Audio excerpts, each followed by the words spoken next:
Alice's Adventures in Wonderland by Lewis Carroll. Chapter 9. The Mock Turtle's Story. "You can't think how glad I am to see you again, you dear old thing," said the Duchess, as she tucked her arm affectionately into Alice's, and they walked off together. Alice was very glad to find her in such a pleasant temper, and thought to herself that perhaps it was only the pepper that had made her so savage when they met in the kitchen. "When I'm a duchess," she said to herself, not in a very hopeful tone, though, "I won't have any pepper in my kitchen at all. Soup does very well without. Maybe it's always pepper that makes people hot-tempered," she went on, very much pleased at having found out a new kind of rule. "And vinegar that makes them sour, and chamomile that makes them bitter, and barley sugar and such things that make children sweet-tempered. I only wish people knew that. Then they wouldn't be so stingy about it, you know." She had quite forgotten the Duchess by this time, and was a little startled when she heard her voice close to her ear. "You're thinking about something, my dear, and that makes you forget to talk. I can't tell you just now what the moral of that is, but I shall remember it in a bit." "Perhaps it hasn't one," Alice ventured to remark. "Tut-tut, child," said the Duchess. "Everything's got a moral, if only you can find it." And she squeezed herself up closer to Alice's side as she spoke. Alice did not much like keeping so close to her.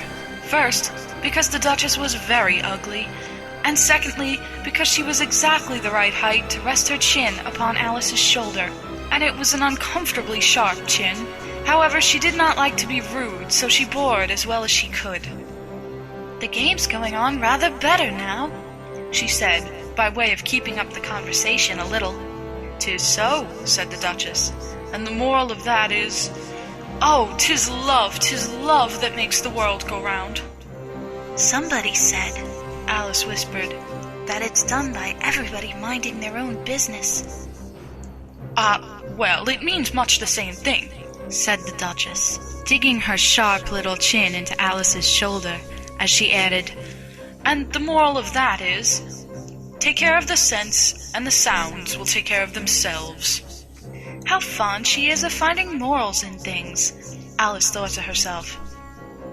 "I dare say you're wondering why I don't put my arm round your waist," the Duchess said after a pause. "The reason is that I'm doubtful about the temper of your flamingo. Shall I try the experiment?" "He might bite," Alice cautiously replied, not feeling at all anxious to have the experiment tried.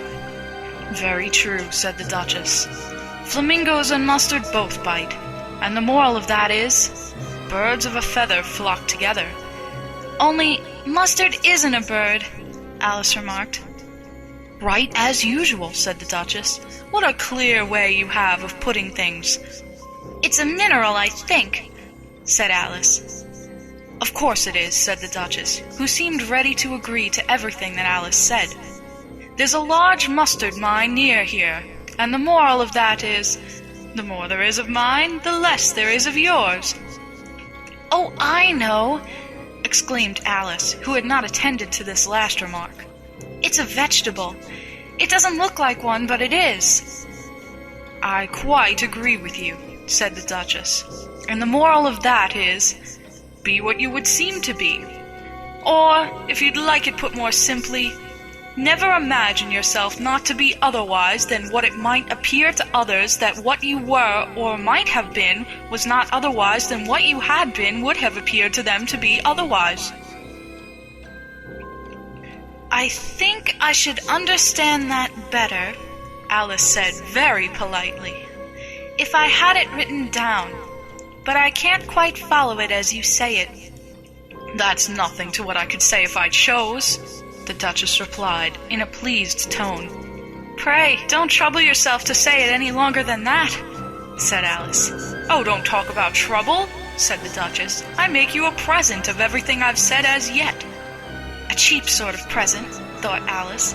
"I'm glad they don't give birthday presents like that." But she did not venture to say it out loud.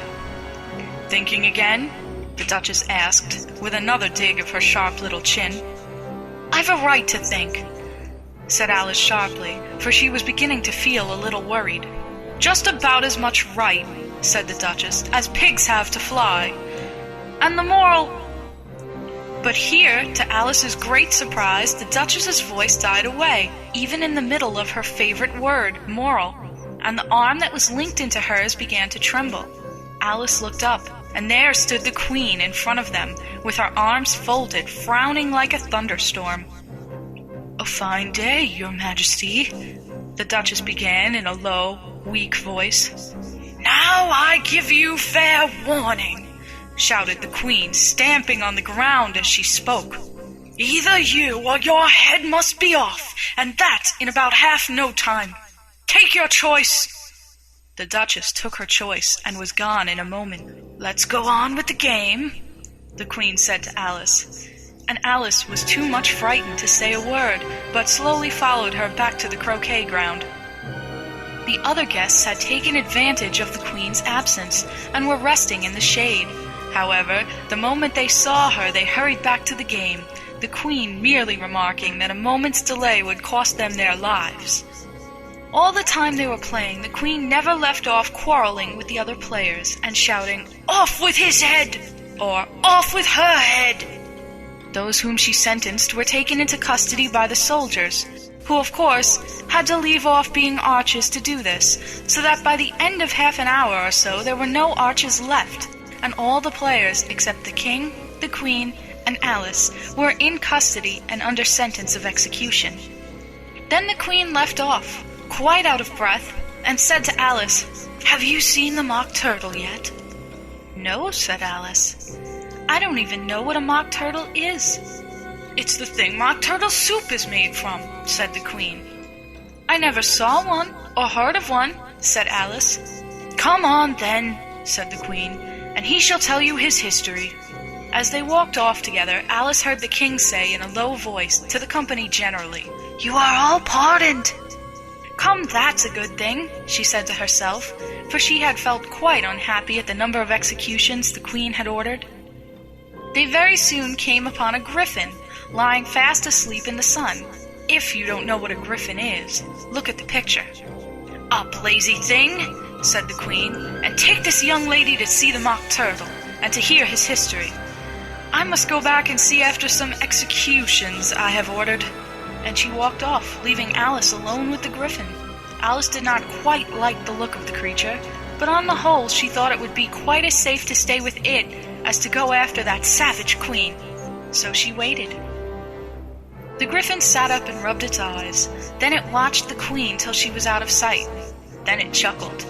"What fun," said the griffin, half to itself, half to Alice. "What is the fun?" said Alice. "Why, she," said the griffin.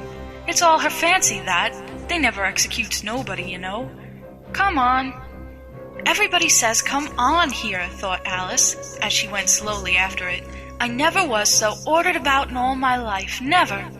They had not gone far before they saw the mock turtle in the distance, sitting sad and lonely on a little ledge of rock. And as they came nearer, Alice could hear him sighing as if his heart would break. She pitied him deeply. "What is his sorrow?"